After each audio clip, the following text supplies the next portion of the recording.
تقریباً 5,500 سال پہلے کی بات ہے۔ ایک بہت ہی زبردست قوم ہوا کرتی تھی۔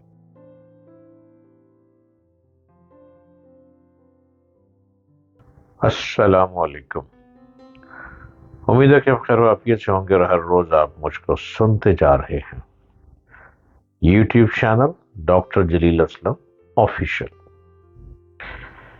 5,500 سال پہلے ایٹمی حملہ ہوا تھا۔ تقریباً 5,500 سال پہلے کی بات ہے۔ ایک بہت ہی زبردست قوم ہوا کرتی تھی۔ وہ لوگ سائنسی ترقی اور ٹیکنالوجی کے لحاظ سے ترقیوں کی معراج پر تھی۔ وہ لوگ پہاڑوں کو اس خوبصورت طریقے سے تراش کر مضبوط ترین محلات اور تعمیرات کیا کرتے تھے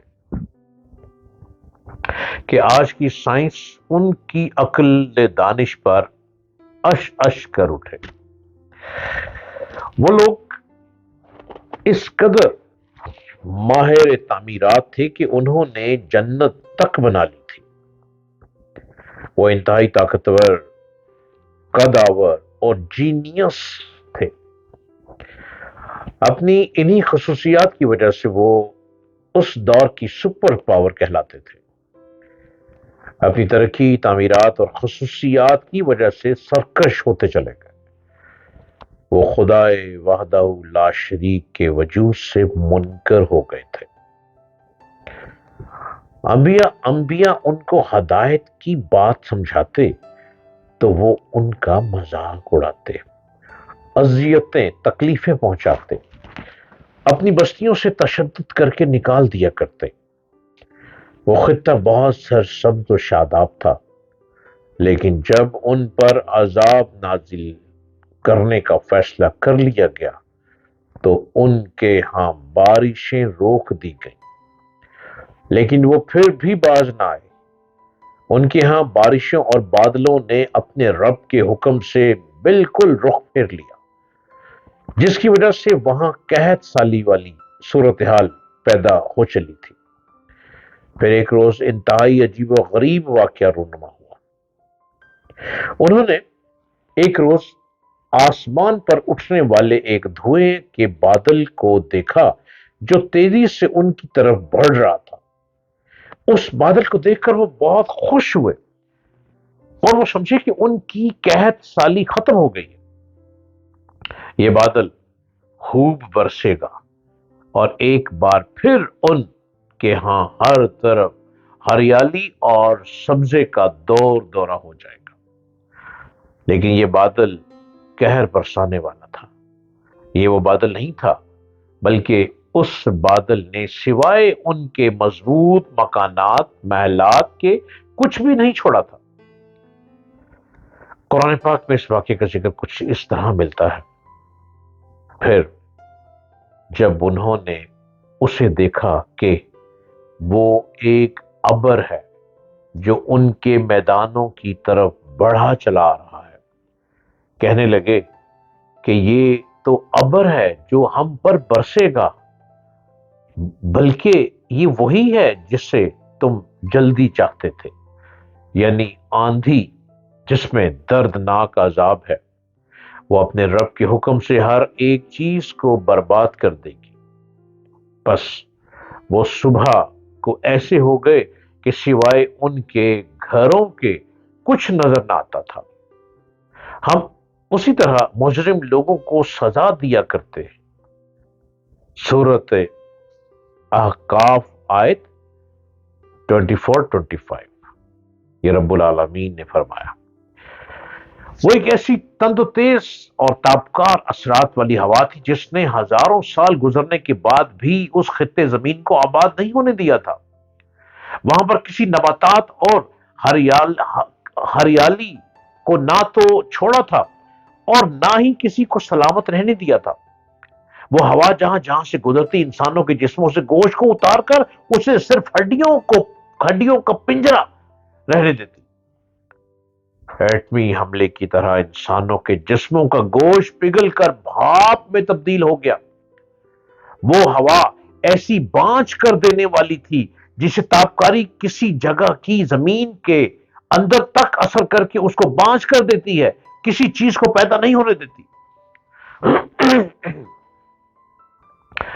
اللہ تعالی قرآن حکیم میں ارشاد فرماتے ہیں، جب ہم نے ان پر بانجھ ہوا بھیجی، وہ جس چیز پر سے گزرتی اسے بوسیدہ ہڈیوں کی طرح کیے بغیر نہ چھوڑتی۔ آیات الزاریات اور سورت الزاریات پارہ 41-42۔ اس تابکاری نما ہوا نے ان کے جسموں کو گوشت کے بغیر بوسیدہ ہڈیوں جیسا بنا دیا۔ سب کچھ مٹ گیا، نہ نخلستان رہے، نہ خوش نما باغات، نہ سبزہ، ہر طرف اڑتی ریت اور انسانی ڈھانچے رہ گئے۔ یہ پورا خطہ خالی ہو گیا۔ آج بھی یہاں دور دور تک صرف ریت اڑتی نظر آتی ہے۔ آج کے زمانے میں اس خطے کو ربی خالی کے نام سے ہی پکارا جاتا ہے۔ 4000 سال گزر گئے۔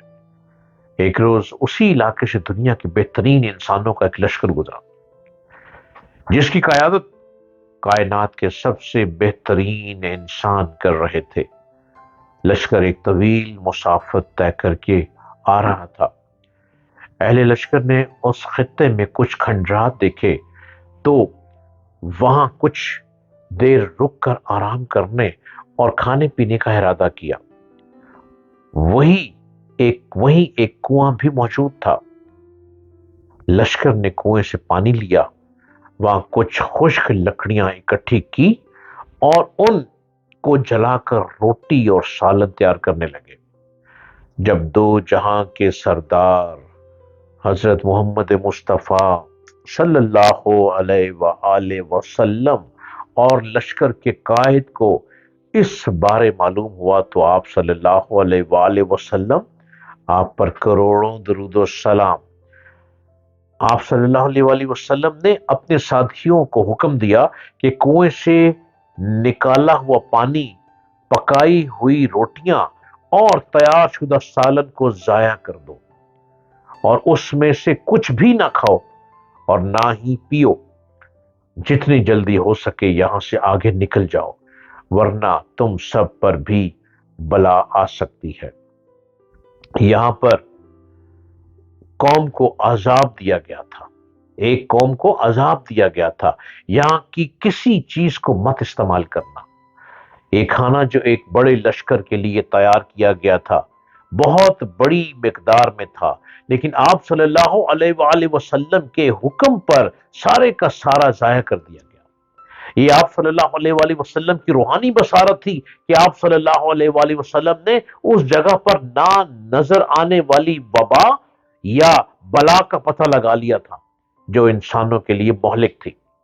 قرآن پاک میں اس ہوا کے لیے لفظ ریح العقیم استعمال کیا گیا ہے۔ ریح کا مطلب ہوا، اور عقیم بانجھ عورت، مرد یا زمین کو کہا جاتا ہے۔